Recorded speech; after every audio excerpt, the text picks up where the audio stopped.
Hello YouTube. Today is Sunday, November 18th, which makes this day 18 of my 30 in 30 project, 30 videos in 30 days of November for Transgender Awareness Month.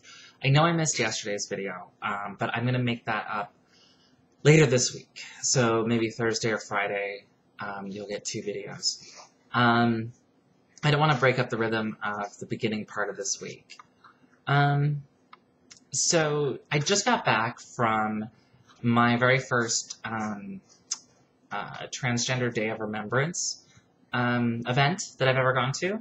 I went to the one at Center on Halsted in Chicago, and it was not what I expected it would be.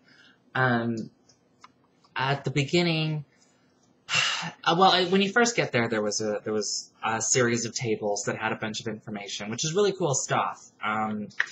Probably some stuff that I'll bring up in a later video for local Chicago resources. And they had some really cool people, and there's the Transgender Oral History Project was there, and I participated in their photo booth.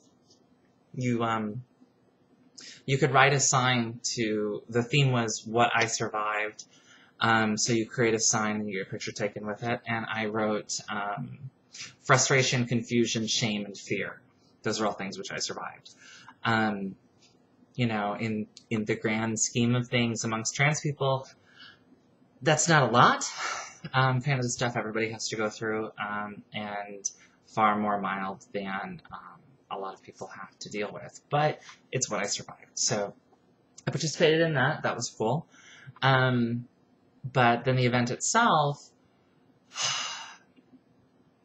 it opened with a video by the Transgender Day of Remembrance. You can find it on YouTube. I'll link it in here as well. That lists the names and photos, as well as circumstances of death and location and age where available, of all of the people who died within the last year since the last Day of Remembrance. They just played the video up on a screen.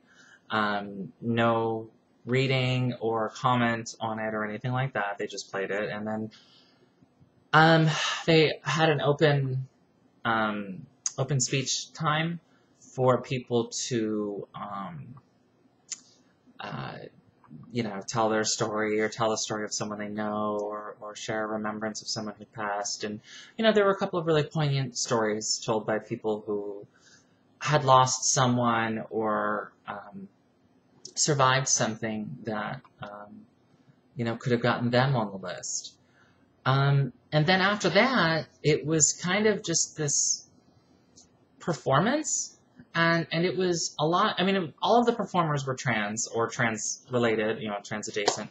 But a lot of it was sort of cabaret. You know, they were doing lip-sync and performance. Some of the women were singing. There was one, well, there were like 2 spoken word things, and one of them I found really touching, and what bothered me was that it was the only one that mentioned the fact that the vast majority of trans people who are on this list every year are trans women of color, and you know, there's a lot of attention paid to, or there's a lot of conversations being held by women like me, you know, white, middle-class women who are at far less risk of violence than trans women of color. And, you know, what was nice about the performance tonight was that it was predominantly trans women of color, or trans people of color, you know, performing and sharing their experience. But, you know, it almost felt like it could have been a performance for any reason, and not really any kind of recognition of the fact that, you know, trans people, and more specifically trans women, and most specifically trans women of color, are at such a high risk of violence and becoming victims of murder, solely for being who they are, and there were songs that maybe were uplifting, but weren't really relevant, I guess, except for the fact that they were performed by trans people. So it wasn't what I expected it to be. And of course it started late. A friend of mine was going to come and he didn't make it, and I texted him to find out, and he said, well, isn't it starting yet? And I said, no, they're running on daylight savings time. So they started late, and then it ran long, and it was beset by some technical problems. And I'm not here, I didn't want to create a video to shit all over what Center on Halsted did, because, it's very important that they in fact, commemorated Transgender Day of Remembrance, and that they did, try to create this event or this performance that was, intended to be empowering and uplifting, and so I get that, and I'm happy that I was there. It really wasn't what I expected, and it felt like it really wasn't treated with the solemnity that I thought the event required. But, it was what it was. And so we'll see. I don't know. I don't think I'm going to go to any this week, because there's one tomorrow, and I know there's one on Tuesday. Tuesday is my daughter's birthday, so I don't do any TDOR stuff, on that day, because I don't want to cross the streams there. I would much rather celebrate the birth of my daughter than celebrate or commemorate, this litany of tragedy. And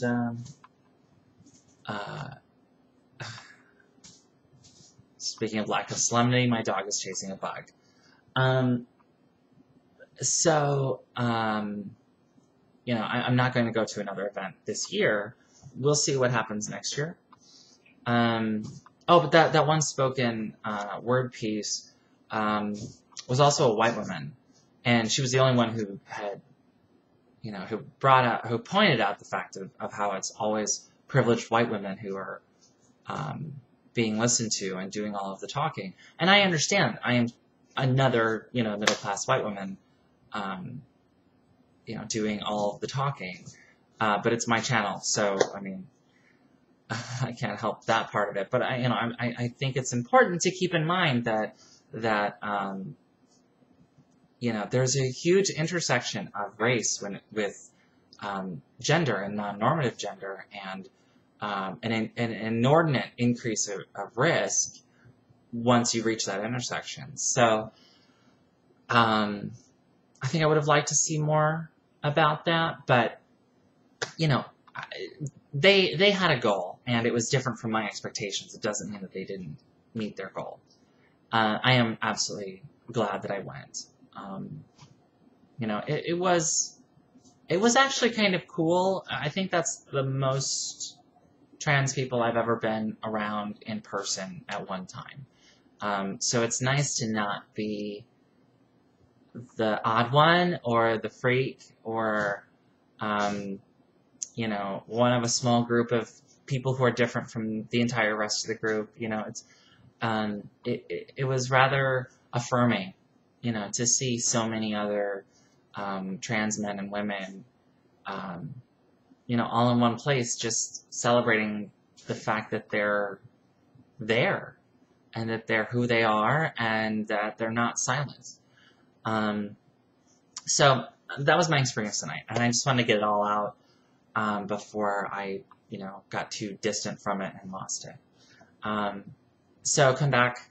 Let's see, tomorrow, I've just barely got this one in because it's going to go up at like 11, and tomorrow's going to go up at midnight. But tomorrow is going to be a 20-minute survey response that I did for a student who had asked me a bunch of questions from YouTube, and I never really got a chance to provide the answers to. So I've just sort of been sitting on that one, that video for a while, and I decided to finally upload it. And some of it's going to be information you've heard, some of it might be information that's changed because it was 2 years ago. So my circumstances have changed, some of my identity has changed. So it might be kind of neat to see, where I used to be. It's from my old apartment, so longtime viewers might get a nice flashback. It was recorded around Christmas time, so I'm not in the big blue chair, but you can see my old apartment, my old furnishings. So anyway, leave me comments, send me questions, email brin@bygender.net, come join the forum at bygender.net/forum, and you can get me on formspring.me/brinconvenient or tumblr.com/brinconvenient. Thank you and have a good night.